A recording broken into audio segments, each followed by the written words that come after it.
The Locked On Podcast Network presents the NFL Big 3 in 30. The 3 biggest stories in the NFL from our local experts at the Locked On Podcast Network. We bring you the real story, why it matters, what's next, who wins the big game, and more, all in 30 minutes. The NFL Big 3 in 30 starts now with the biggest story in the NFL.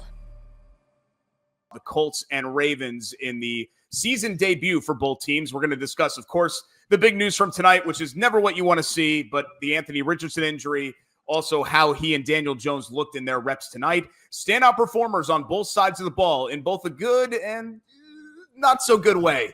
Also a closer examination of the guys that we deem to be on the cut line, fighting for their spots on the 53-man roster, and sharing our biggest takeaways from this game and really just the Colts week overall in Baltimore with some of the joint practices, because I feel like we were able to learn a lot from those games. But guys, look, again, take it a little bit with a grain of salt. I say tongue-in-cheek, kind of overreacting, underreacting. It's preseason football, right?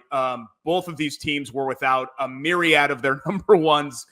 Baltimore started a bunch of their twos. The Colts did as well. But let's start with the quarterbacks, and let's start with the biggest news, which is the injury. Thankfully, just a dislocated pinky. Shane Steichen confirmed that on the television broadcast with Lara Overton, saying that they popped it out, popped it back in. Richardson obviously did not return to the game. He only ended up getting 2 series, and the second series wasn't even really a full series because of the hit.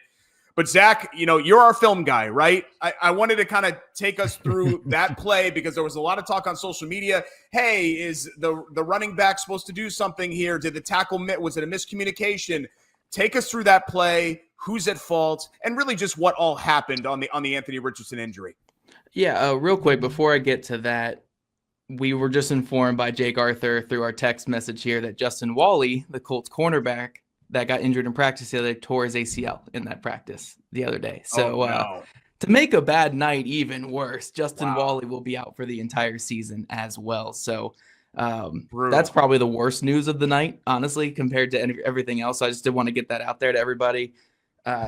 Man, what a horrible night for Colts football. But yeah, let's get into talking about this play with Anthony Richardson. And Derek, I will use you as my litmus test to make sure I am explaining everything properly here. If anything goes over your head, yell at me. Alan, I think you're going to understand a lot of what I'm saying. Yeah. But Derek, this is exactly what my wife does. Right, yes, exactly. Perfect. So basically, when it comes to pass protection, there are multiple schools of thought with how to protect against blitzes or send pressure, or when we assume pressure is coming. You can keep more guys in to block to give your quarterback more time, or get more guys out in the formation, out in the area of pass catching, so you can give that quarterback more options and more answers to face that blitz. So what Shane Steichen typically believes is empty protection, 5-man protection against whatever blitz or sim blitz is coming. Get the running backs out of the backfield so you have easy avenues for your quarterback to attack it here. So when we're looking at this play, Baltimore loves their send pressures. They have 6, 7 guys around the line of scrimmage. Any of these guys can be coming. They're crowding the offensive line. It looks like a blitz is coming. So you look at the Colts formation, they have a 3-by-2. To the right of the quarterback, they have a running back, tight end, wide receiver. To the left, 2 wide receivers. And when you're looking at the eventual routes that these guys are running, it looks like on the left side, they're running like deeper curls, like around the sticks. They're getting stuff more down the field on the left side. And then they're matching that on the right side with a scat protection, with scat where you're getting the running back into the flat. You're getting the 2 receivers in really quick spot routes that are like 5-yard routes. And that's basically your blitz read.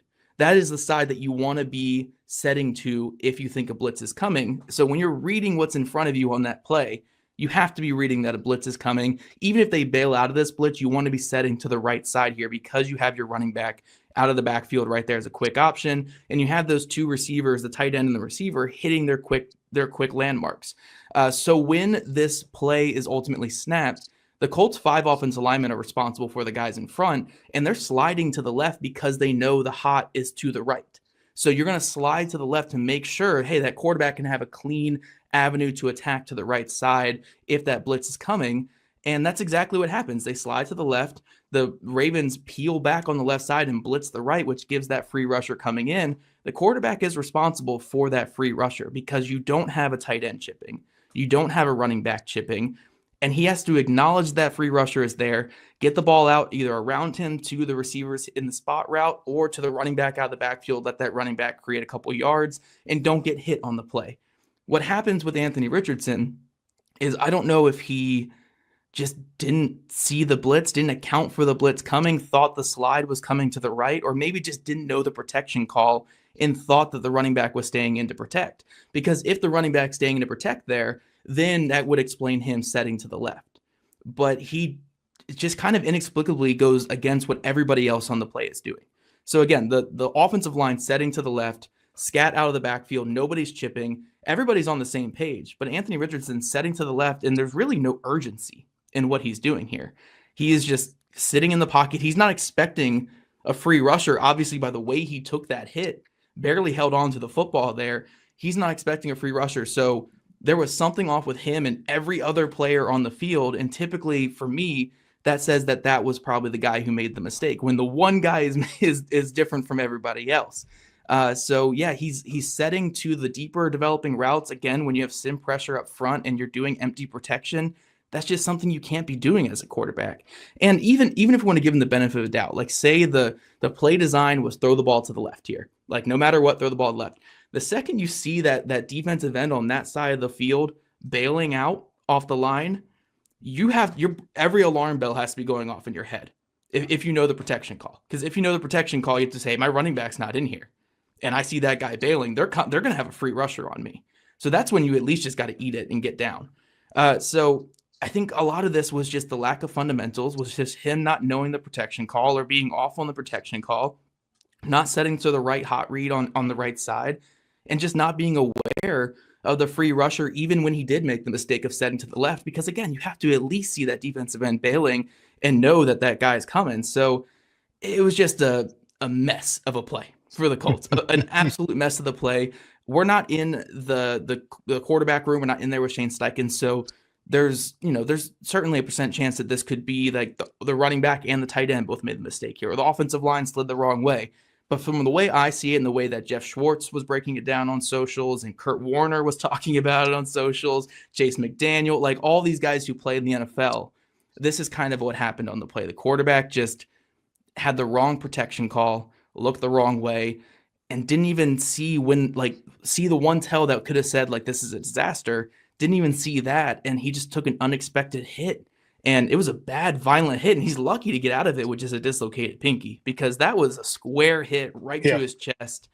He's kind of lucky to get out of it somewhat unscathed, I guess, without a serious injury. But just a mess of a play that you don't want to see in his like sixth snap of the preseason. Like that's a fundamental day one install when you're someone like Shane Steichen, who has been doing these empty protections against the blitz for his entire career. This is something they've installed probably for 3 years with Anthony Richardson. So it's just something you don't want to see from him in year 3 with the Colts. Yeah. So kind of like a worst case scenario, Alan, like a worst case scenario, he just didn't see it, right? Because you should be seeing it by now if it's year 3. Best case scenario, it's a miscommunication where really everybody else was in lockstep except for him. So the miscommunication's still on him. It's hard to find kind of a middle ground that gives him a little bit of an escape here. Yeah, and the bright side is it's preseason. So you want to make your mistakes right now in preseason. You do not want to make that mistake once you get to the regular season. And I can guarantee if they line up in that formation again and run that play, he's going to look to the right side, because all you got to do is just get hit one time like he got hit. And remember, okay, I called scat protection. And as a running back, I always love scat protection because it meant I didn't have to block anybody. And I'm 5'9", 200 pounds. I don't want to block a big 6'5", 285-pound defensive end. So I love scat protection. But the other thing that scat protection involves as a running back, when you see that guy rush in, you immediately turn your head so you have availability to the quarterback. Because usually when you run that little swing route on scat protection, you're running like 5 or 10 yards before you turn your head and look around so you can make a nice little loop so the quarterback can throw the ball to you. But on scat, you look right away. And actually, looking at the play, I looked at the tight end to see if maybe he was supposed to block him, but the tight end made his little fake move, went out, which let me know he wasn't supposed to block that guy either. So I will just go on the fact that it happened in preseason. It shouldn't happen again, but because it's on film now, every team in the league is going to send that blitz until the Colts figure out, okay, that guy's not blocked. I need to get rid of the ball. Yeah, and it's just it's a shame because because of that, we don't get to see Anthony Richardson for more than a series and a half, and it just kind of goes back to what you said, Zach. This is year 3, and it's really important for Richardson, for everybody, for him, for the evaluation of him, for his teammates, for rapport, for everything that we're talking about him, for him to be out there on the field. And whether it's bad luck or just whatever else, which, Charlie Brown level bad luck for him, it just keeps happening over and over and over again, where, again, instead of talking about a game and then talking about his reps and then comparing him to Jones, we're leading the show off with another injury. Yeah. And the thing is, too, like, we're looking at this and we can kind of use this as a segue to even talk a little bit about Daniel Jones here. Is Daniel Jones is the massive winner of tonight. And it's not really because of anything he did on the field. 10 of 21 for 144 yards against second and third stringers. When you're a guy who has been in the NFL as long as he has, it's not like Daniel Jones came in and stole the job or had such a great performance. He was pretty below average in this game by all accounts. But he's the big winner tonight just because he played, because he simply was on the field. And when we're looking at Anthony Richardson at this point, aside from the fundamentals that he's lacking, aside from the underneath stuff that he's been lacking and just the down-to-down consistency, he hasn't been able to stay healthy. He's missed 57% of his career starts up to this point. We're into the preseason here. It's 6 snaps in, and we get another serious injury, or not serious, but another injury from him on a violent hit that just didn't need to happen. So it's at some point, it's just who he is. I want this guy to be healthy. I want this guy to be able to hit his potential. But I mean, how many back injuries, knee injuries, shoulder injuries, hand injuries do we need to see before it's look, this is the NFL. It's not for long if you can't stay healthy. It's the unfortunate truth. This is a business and it has to be operated like a business in a lot of ways. So you just don't get forever to get healthy. It has to happen soon. And we're in year 3 and it's just more injuries for him. I thought Jones overall, I know you said, less than. I'm grading him on the Daniel Jones curve. And I thought he was okay, actually. I didn't think – I wasn't wowed. I'm never wowed by Daniel Jones, so that is an unfair expectation to have when you're watching Daniel Jones. You're very rarely going to be wowed. But I did think that he delivered the ball well, Alan. I thought he stood in there and did a nice job accuracy-wise, which is, I guess, what you can kind of come to expect from Daniel Jones. There were 3 or 4 drops at least that he suffered from. So I don't think that – what was the final line? 10 of 21. I don't think that necessarily does – justice. But, as you mentioned, Zach, none of this matters because if the other guy you're competing against is always going to have issues like this, then I think by default, the team is just going to say, hey, we have to go with somebody that we're going to end up being able to more rely on. Not that Daniel Jones has the best injury history ever, but anybody compared to Anthony Richardson has great injury history. Well, it's incumbent upon Daniel Jones to stay ready at all times. And I think when he first came in, it kind of shocked him a little bit. You always want to be ready. And there's a certain rhythm to a game that you want to be able to mesh yourself in. In the first few snaps, it didn't look like he was ready to be in there, where you should have to always be ready. And I don't know. It just, to me, it seemed like he was always locked on one guy when he threw the ball. But, I look at the stats after the game, 17 different receivers touched the ball. But it just seemed like with Daniel Jones, it was one guy all the time. And so I was hoping that he would have the opportunity to spread the ball around. But I also know that as a quarterback, if you have that one guy who's always catching your passes, you're going to hunt that guy up all the time. Do we need to talk about Riley Leonard? I would just say overall tonight, every quarterback who touched the field in this game did not have a great showing. Daniel Jones might have been the best one, I guess, tonight, because I did like a couple of his throws. Like he had a couple to A.D. Mitchell I thought were pretty solid throws. There were a few other ones that, over the middle and down the field. Ashton Doolin, he connected with a couple times as well, had good connection there. But, man, every quarterback had a rough one. The Ravens quarterbacks were rough in this one. Riley Leonard had a good beginning. The middle and the end wasn't as great for Riley Leonard, including the interception and the way the game ended there. So, yeah, not a great. I mean, this Colts quarterback room, again, sobering reminder of kind of all the concerns we had coming into the offseason with this quarterback room, because that was rough against some backups and third stringers of the Baltimore Ravens. And look, I know that the first joint practice they had, both quarterbacks looked pretty good, looked decent. Second joint practice, wasn't so well because they did more red zone stuff. But, coaches, all they can go on is what they see in practice a lot of times, and they depend on that practice thing. But the great Herm Edwards made one of the greatest statements I ever heard. It's not practice, it's how you play the day you play. We've all been there, logging on early and waiting forever for concert tickets to go on sale, only to lose your spot for a show you've been dying to see. Live music should be about making memories, not dealing with the stress of ticket shopping. That's where Gametime comes in. Gametime makes getting concert tickets faster and easier than ever. Prices actually drop as it gets closer to showtime, and you can save up to 60% off with their killer last-minute deals. With Gametime, the price you see is the price you pay. No hidden fees. Take the guesswork out of buying concert and show tickets with Gametime. Download the Gametime app, create an account, and use code LOCKEDONNFL for $20 off your first purchase. Terms apply. Again, create an account and redeem code LOCKEDONNFL for $20 off. Download the Gametime app today. Last minute tickets, the lowest price, guaranteed.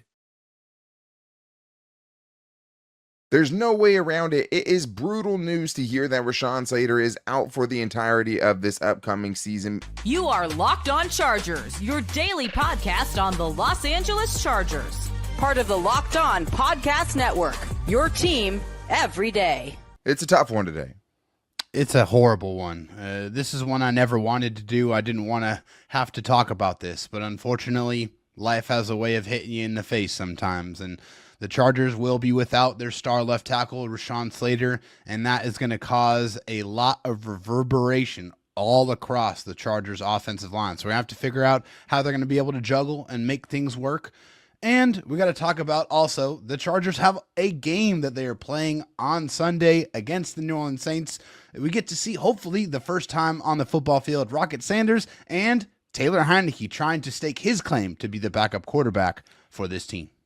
There's going to be a lot of negative we have to talk about today, and we're going to talk about the best way the Chargers can try to minimize the loss of Rashawn Slater. You cannot replace him, even if you swap, Joe all over to left tackle. But the way, where you go from here to try to still salvage this upcoming season and give them their best chance. But there's no way around it. There's no replacing him. Rashawn Slater, after signing a historic $114 million 4-year contract and $92 million guaranteed, is now going to miss the entirety of the 2025 season with a patellar tendon rupture. And that is just a really brutal injury. And we'll talk about the specifics of the injury. But mainly, I just want to start with the impact of this, David. We talked about the reverberations. Joe Walt is going to go to left tackle. We'll get more into that. Trey Pipkins goes to right tackle. All of those things are going to happen. But at the same time, like this, just for Rashawn Slater, for one of the best left tackles in the entire National Football League, to, after having already missed most of a season, have this happen to where now you're going to have missed most of 2 full seasons now is pretty brutal. It's awful. I can't help but feel just horrible for Rashawn Slater and his family after, really coming off of being on Mount Everest, right? Getting a crowning achievement of your career, getting it to that next contract after your rookie contract where you first, really start to make some really significant money. And, of course, the money is one thing, but, Rashawn Slater, he loves his teammates, right? He didn't make this whole situation difficult. He was there. He showed up. Yeah, he might have sat out a little bit until the contract got hammered out, but him not being on the field is horrible. I mean, this is a top 5 player in the Chargers organization and a top 5 tackle in the NFL, in my opinion, in the middle of his prime. So this is something that the Chargers, of course, never anticipated. I don't think anybody anticipates these type of injuries happening to your most important players. And, you have to mourn it, but unfortunately, there's no time to waste. You have to be able to move on, and that means trying to figure out how you fill the massive shoes that Rashawn Slater leaves behind. Yeah, and I think it just affects kind of what the ceiling is for this team. I mean, this offensive line, if they had one redeeming quality, it's the fact that they could say they have a top 2 tackle duo in the league right there with Lane Johnson and Jordan Mailata. That is something you can build your offense around. That is a point of strength for you to be able to game plan with. You don't have that now with the way that this is going to have to all be reshuffled. Now, you do have coaches. You're going to have to work around it, and a lot of it's going to have to do with that. And the Chargers do have depth there. I think the problem with that, and you'll hear that throughout the show today, is you're hoping to have to call on that depth for maybe a few games, guys that can come in and tread water for you until your stars can come back. To have your star get a brutal season-ending, career-altering, potentially injury is just not something that any team can be able to fully prepare for or be able to replace the drop of a hat. It's just not possible. And the specific injury is what really is cause for concern here, because it was a patellar tendon, which is a doozy. Like, there's just no way around it. I think some think it's like an ACL or something like that. It's more serious than an ACL or one of the more common knee injuries that you see. And there is, concern. Like, this is what JC Jackson had, right? That's the easiest kind of way to put it there, where it's like we've seen a Chargers player in 2022 suffer a ruptured patellar tendon. And JC Jackson may not have come back for other reasons as well, because that just didn't seem like a fit. And it just felt like, from the moment he stepped on the field, it wasn't going to work for them in their first game. But at the same time, this is a really hard injury to come back from. It's something that Victor Cruz had as well when he was a superstar and never came back the same. Jimmy Graham was able to come back from it and play well afterwards. But Daniel Popper on his Hops with Pop show did talk to the Angels, or one of the Angels team doctors, someone who works at Cedars-Sinai that has a lot of history with this, and said it is something that is more difficult for players who rely on speed and athleticism and have to cut and do things of that nature. So not impossible for an offensive lineman to come back for this. Out of the positions, being someone in the trenches, it's easier to come back from, than JC Jackson or Victor Cruz potentially.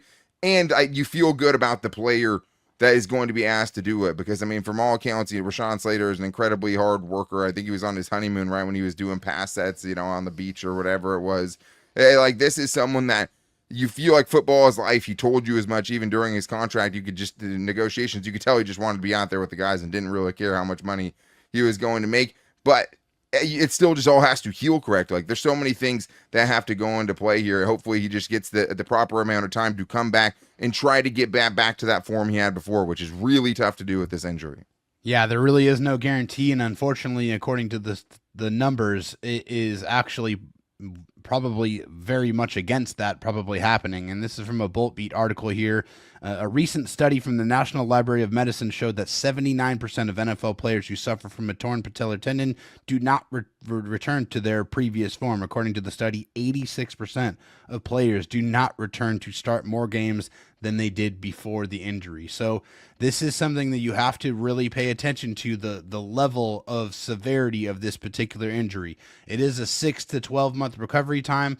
Obviously, Rashawn Slater is a monster. He's a beast. He is a very, very hard worker. We've seen that, even before he got drafted, the videos in the weight room of, him just throwing around unbelievable amounts of weight. Like, this guy is a warrior, and I firmly believe that we will see Rashawn Slater back on the football field, but we also have to keep in context, there is some adversity he's going to have to overcome. Yeah, and I read those numbers from Bolt Beat as well, and I think it's important, to know that the context isn't really there, right? That doesn't take into account what position any of those players are playing, or at what point in your career you got that type of injury, right? Like, obviously, if you got the injury at 32, you're probably not going to play more games after coming back from that than you would have beforehand. So there's a lot of missing info in there. I don't want to raise the alarm. But also at the same time, it is important to know that this isn't some kind of, very, something that happens all the time. Like this is more significant than that. And there are many examples of players not being able to come back from specific type of injuries like this. I know Daniel Popper said Jack Conklin was the tackle that was able to come back. I believe he said 9 months, less than 12 months for sure. Since this happened in the offseason, he will have a full year to be able to try to get back to that form again. And that is something that I think is significant. This isn't something that happened, in the middle of the season to where you're going to have to try to kind of rush him to get him back for week 1 next year. You should be able to take your time. You should be able to, trust the process a little bit with this one and not have to rush it, which, I think with JC Jackson, he came back really quickly because this happened in season and he was already back on the field, I think even for some maybe off-season workouts or at least the beginning of training camp. And look what happened. You know what I mean? It wasn't great. Take your time with this. This is a huge investment. And the other part of this is his contract isn't going anywhere. I'm super happy for the Rashawn Slater, the person that he got that contract. And that's why you don't practice before you get your money, right? Because this would have absolutely affected the money that he got in that contract. Of course. But from a team perspective, I know you guys, are in it for the name on the front of the jersey, just like the players are, but they cannot get out of this. The best case scenario for them is that he can come back and get close to that form. And the good thing is if he's even 90% of what he was before the injury, he will be well worth that money. So I think still that's better the good than news. most. The Houston Texans will be without star safety CJ Gardner-Johnson for the foreseeable future. You are Locked On Texans, your daily podcast on the Houston Texans. We have to talk about it. I had to revamp the entire show to talk about the injury to star safety CJ Gardner-Johnson, who, guys, from what he brought off the field was a little bit more valuable, or just as valuable, let me say that, to what he brought on the field. So we'll look at that. Very, very much conflicting news on that right now. Where do the Texans go from here? How do they build their depth? Do they go outside their roster? Do they stay inside and just trust guys? Still no timetable for real on Gardner-Johnson. And what are our must-sees in the first preseason game for the Houston Texans? And let's just kick it off, man. Gardner-Johnson goes down at practice. He was trying to make a tackle on a wide receiver. He goes down with a leg injury. I want you guys to hear from Coach D'Amico Ryans on CJ Gardner-Johnson going down and how did he have to kind of get his guys and rally them back together to finish practice. Yeah, of course. It's heartbreaking when you see a guy go down on the field like that and doesn't get up quickly. So I'm always, nervous as a head coach. Anytime I see anybody hit the ground, it's tough to watch. So we'll see, we'll evaluate CJ, see where he is, but no update at this time. Yeah, that's the situation, right? It's heartfelt because we're a team. We're all in this together, and you see the emotion from our team. Like, we care about each other. I've been on teams where coaches just move the ball up and you keep practicing. Well, I think that's very insensitive, so we're going to take the time there for guys to take a knee, pray for them, all right? Just make sure they send their teammate off well and just wish him well, make sure we're saying the prayers, and because that's what it's about, right? It's about that moment. For me, make sure – everybody, we care for each other. And it's not just some slogans that we throw up or just toss around. Like, we truly care about each other. So that's why you see if something like that happens in practice, we're going to take our time to let everybody take their time. Then we have to hit reset. It's a tough message, but we have to hit reset, and then we have to get back going. True leader of men, D'Amico Ryans, is, and listen, CJ goes down at practice, was carted off the field, conflicting reports on whether it was an ACL injury or not. But per Aaron Wilson, Houston Texans beat reporter for KPRC, he tweeted out the Texans are still conducting more tests for safety CJ Gardner-Johnson to determine the full extent of the damage. One source says the ACL is not torn, but he is expected to be sidelined for an undetermined amount of time. It is a knee injury. And so from there, where do we go? Of course, this is devastating news for the Texans and CJ Gardner-Johnson, who after this season I was kind of looking at the money for Gardner-Johnson. Houston can kind of move on and save themselves some money. Both sides wanted him to be out there, especially considering the legal news and issues that Jimmy Ward is facing. And that news has worsened. And the unknown on Jalen Reed's rookie safety out of Penn State, Jalen Reed's timetable is to get back out on the field. CJ Gardner-Johnson provided security in that safety room. Guys, there were practices where I was out there. You would hear Gardner-Johnson over the music, over the competition on the field, guys chirping and talking. You would hear CJ Gardner-Johnson. He likes to be called CD. You would hear him over everybody. And that's a fact. And you look at the leadership he brought off the field from a vocal standpoint. I think his arrival just turned the Houston Texans defense up a lot more. You're not going to get a lot of words from Derek Stingley. And it's kind of funny. It's kind of funny. The two starting cornerbacks don't do a lot of talking, but Derek Stingley, like whenever you would read the transcript, it's maybe like one or two sentences. And we know that he's a leader, but what Gardner-Johnson brought in terms of vocally, the Super Bowl edge, understanding what it takes to win a Super Bowl. And again, this is just absolutely devastating news for that vocal leader on the defensive side of the ball. I was looking forward to seeing him be a driving force to get over in-season hardships. Cannot downplay his Super Bowl experience. His presence, I believe, will be missed. And the Houston Texans are now, which we'll talk about, they are now in an kind of an awkward situation.